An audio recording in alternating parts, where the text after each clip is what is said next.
Oke, jadi baik, kembali lagi bersama saya. Pada video kali ini saya akan mengerjakan tugas UTS dari mata kuliah Interaksi Manusia dan Komputer. Nah, selanjutnya saya akan masuk dulu pada soalnya, dan bunyi soalnya: demo dan jelaskan dua gaya interaksi secara umum di komputer terkait dengan ragam dialog. Nah, sebelumnya saya akan mengetahui dulu apa gaya interaksinya. Nah, saya menjelaskan gaya interaksinya. Manusia dengan komputer atau IMK adalah saat kita menggunakan komputer tanpa disadari, sebetulnya kita sedang berinteraksi dengan komputer yang kita gunakan tersebut. Nah, bila kita menginputkan sesuatu seperti data menggunakan perangkat input seperti keyboard dan mouse, maka komputer akan mengelola data tersebut. Lalu hasilnya akan ditampilkan melalui perangkat output seperti monitor. Saat itulah dialog antara manusia dan komputer itu terjadi.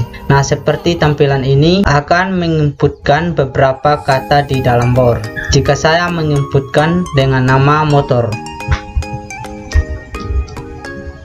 maka di situ ada umpan balik yang direspon oleh komputer. Nah, saya sebagai user menginputkan ke dalam lembaran kerja ini. Nah, di sini adanya umpan balik atau feedback antara manusia dengan komputer. Oke, selanjutnya di sini ada tiga komponen-komponen penting dipelajari di IMK, yaitu yang pertama manusia atau biasa disebut user. Nah, user atau manusia dimaksud adalah pengguna, bisa individu atau secara kelompok atau grup. Nah, salah satu hal penting yang dibahas dalam faktor ini yaitu samudra yang dimiliki oleh manusia.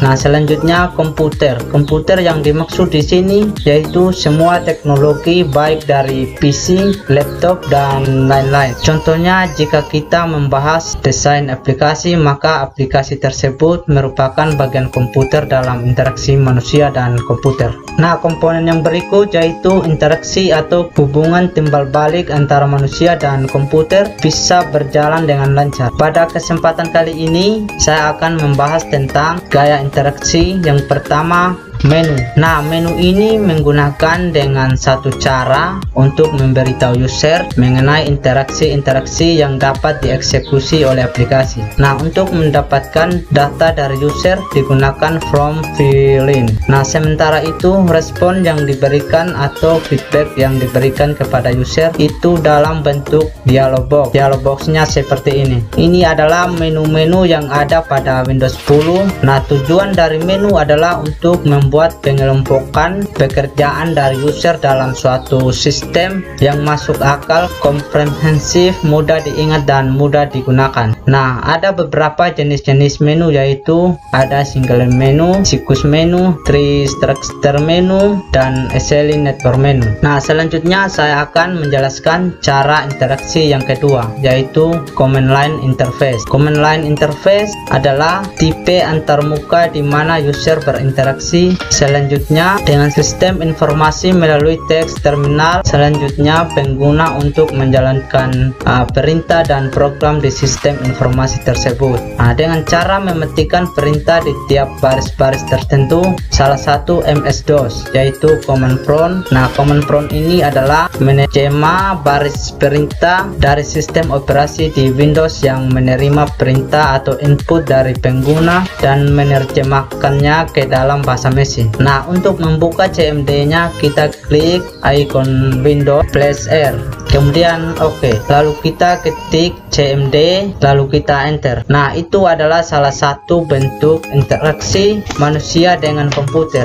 Nah, ini adalah tampilan CMD atau command prompt, dan saya akan mencoba masukkan beberapa di CMD, yaitu min, kemudian enter. Nah, perintah ini fungsinya untuk membuat dan memantau undahan atau unggahan. Nah, selanjutnya saya akan masuk lagi pada perintah CLS. Nah, CLS ini perintah fungsinya untuk menghapus konten layar. Nah, di sini sudah terhapus konten layarnya. Dan selanjutnya saya akan masuk lagi pada perintah dir, kemudian enter.